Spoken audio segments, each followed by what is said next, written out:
Today we're checking out the new Galaxy Tab S9 FE. Nice thing is they threw in the SmartBook cover, and I got the new Galaxy Buds FE half off. So pretty good deal overall. I'll probably do a separate video on those two later. As you can see, it's a pretty thin box. So as you could imagine, you're not gonna get a wall adapter with this one.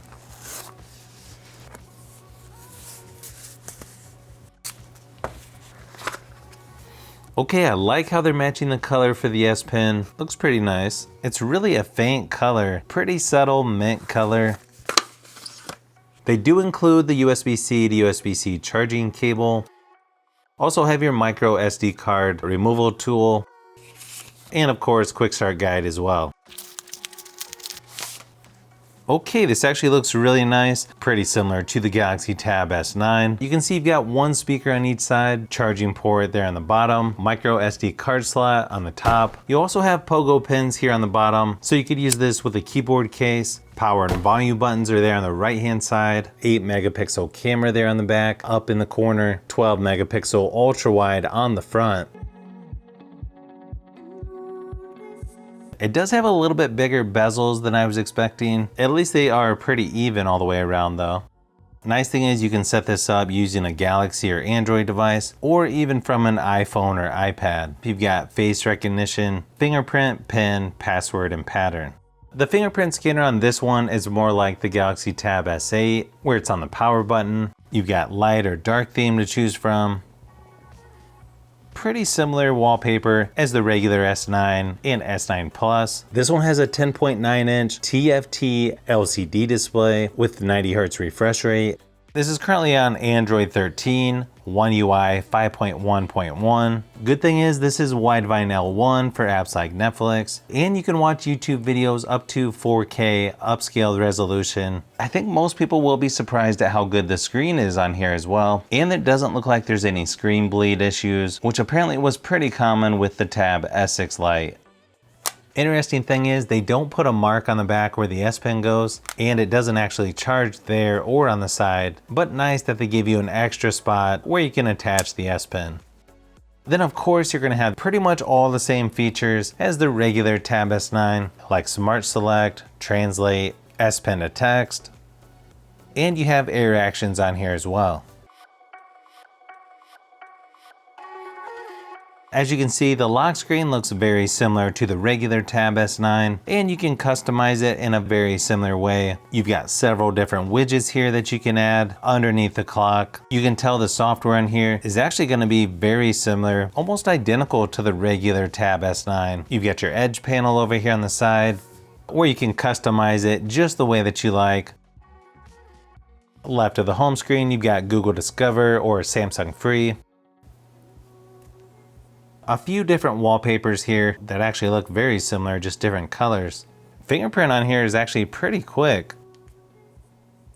Most of the same apps that you're gonna get on other Samsung devices. You have a handful from Samsung, Google, a few from Microsoft. They also put Netflix, Spotify, and you've also got Samsung Kids.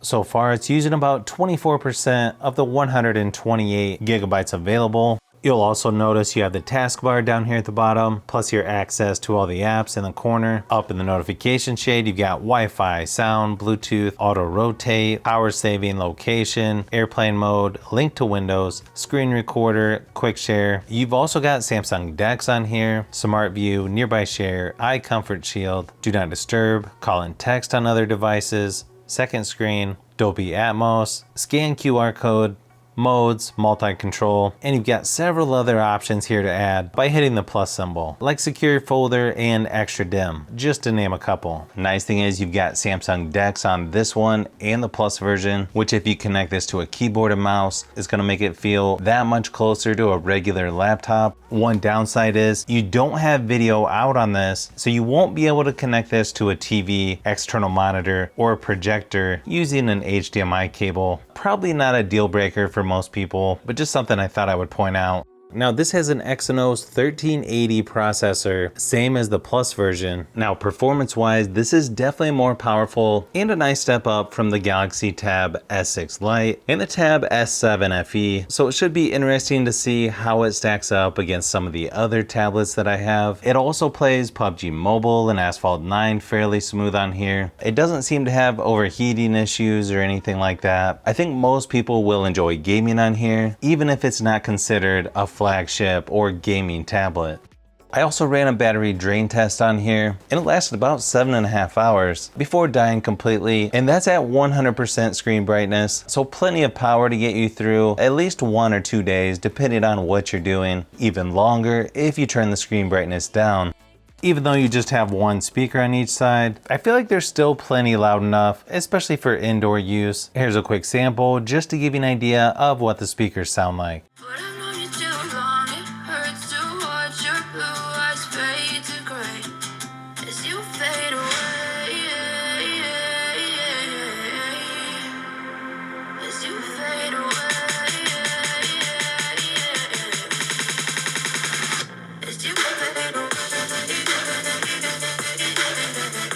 In the camera app, you've got portrait, photo, video, and then in more, you've got pro video, single take, night, food, panorama, hyperlapse, Bixby Vision, and AR zone.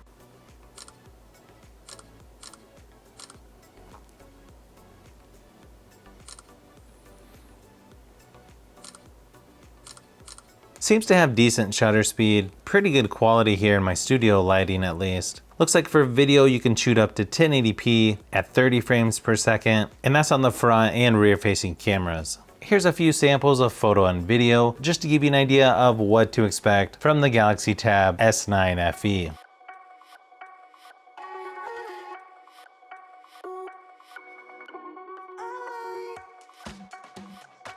Not sure if you can tell from these samples, but the photo and video quality is actually pretty decent with this tablet. Obviously not going to be as good as cell phones, but still pretty decent for a tablet. So far, I really like what I'm seeing with this tablet. It's got nice build quality, decent performance, screen quality actually looks better than I was expecting, and I could see this one being just as popular as the Galaxy Tab S6 Lite, especially once this goes on sale. I'll be curious to see how this stacks up against the Tab S6 Lite, the S7 FE, plus I've got a couple other tablets that might be pretty close to this one, so you'll want to look out for those upcoming videos.